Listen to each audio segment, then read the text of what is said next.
This is the GARIS Masculist MGTOW flyers, that is 2-3 page essays on the themes of masculism and MGTOW, written by and read aloud by Prof. Dr. Hugo de Garis. This is flyer number 152, entitled Women's Narrower Horizons Make Them Boring. Description. This flyer claims that women are boring to men, and that men only tolerate women's much narrower horizons if the sex is good. But the sexbots, that's sex robots, are coming, so that men will sex them instead and become less tolerant of women's narrower horizons and many other faults. The results will be that more men will walk away from women. And the flyer itself. Women's narrower horizons make them boring. A lot of you have probably heard the expression, a man can tolerate a lot from a woman, so long as the sex is good, end quote. I think there's a lot of truth to that statement, but in the next decade or two, the sexbots and the artworms, that is, artificial wombs, will be with us, so men will be getting better sex from their bots than they get from women, because the sexbots will be far prettier than most women, curvier, creamier, grippier, sexier, and wanting sex when he wants it. Once this happens, men will not see women principally as sex objects, so men will tend to ignore women sexually, which then means that the traditional tolerance that men have shown towards women due to the sex that women gave men will be tested. Without female sex to mask female faults, men will become more conscious and less tolerant towards female faults, of which there are many. One of the big faults that women have, as seen by men, is how boring women are. There's a very funny comedy routine by an American comic who talks about how boring women's conversations are on his dates. I'm ad-libbing now. It's Bill Burr, a very funny man, an American comic. His attention tends to drift off, he says, and his head starts nodding as sleep approaches until a woman's speech rises in tone, indicating a question. Now quote, "Hey, that was a question. Better say yeah." I laughed and laughed at that. It is so true. We all know that men evolved to manipulate the world, and that women evolved to manipulate men. This is not a joke, even though it might seem to be one. It is in women's DNA to parasite on men's protein that men bring back from their hunts and give it to women and their kids in exchange for female sex. That's how our species evolved. Women evolved to be the sexiest of mammals, to be, effectively, prostitutes to men. But soon, the sexbots and artworms are going to cause all that to be blown out the window, revolutionizing our culture and our deepest values. With men getting their sex mostly from their bots, the many faults of women, especially their limited horizons, their lack of interestingness as judged by men, will cause relations between the sexes to sour. I only have to look at my own case to see how my own wife's limited horizons and boringness become increasingly frustrating and more intolerable to me. My Chinese wife is a professor, so you would think that she would have a keen, lively mind. 6 years ago when I met her, she was churning out research articles, reading books, etc. She kept her mind active, but for the past few years she's been going through menopause. Her moods swing, and for a few days each month, during her PMS, premenstrual syndrome days, she becomes a bad-tempered, divorceable bitch. If she were like that all the time, no man would go near her. Right now, I'm forced to put up with these menopausal mood swings because I need her to give me a green card. Assuming I get it, then I need to make a decision. Do I want to stay with this boring woman who cares more about the price of food in the supermarket than about the world?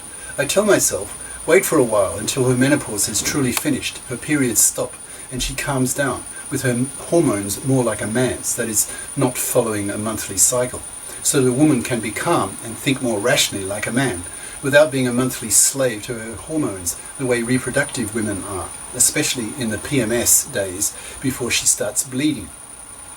Sometimes I wonder if her boringness is just a simple matter of IQ difference.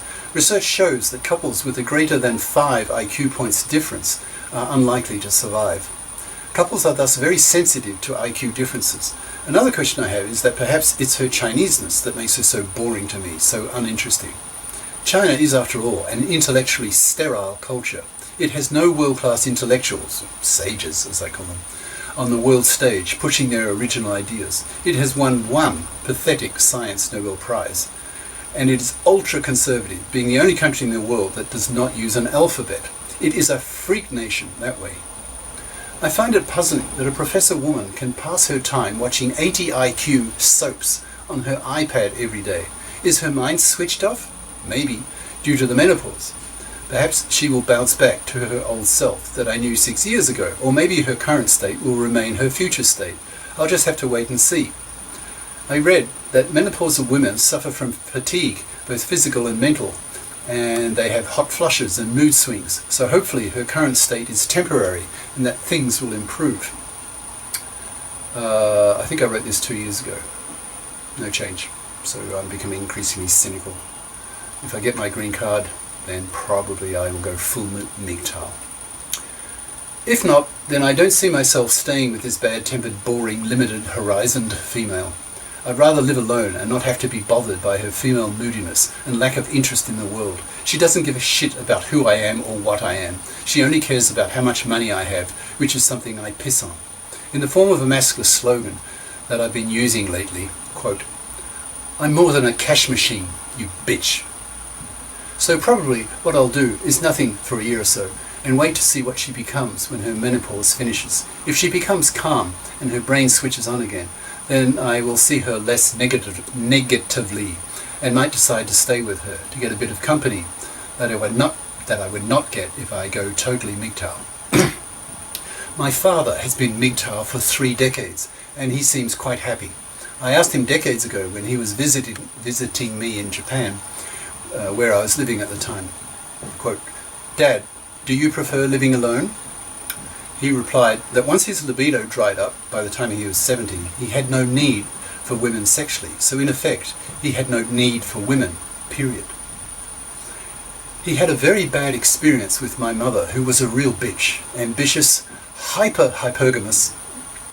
Hypergamy means that's the tendency of women to want to mate with a woman who has, with a man who has higher socioeconomic status than she has. In other words, she would get superior genes for her kid. And that makes good Darwinian evolutionary sense. My father, where am I? I've lost track. Who was a real bitch, ambitious, hypergamous, and not very bright. My father came from a divorced family and simply latched on to the first woman who wiggled her twat at him.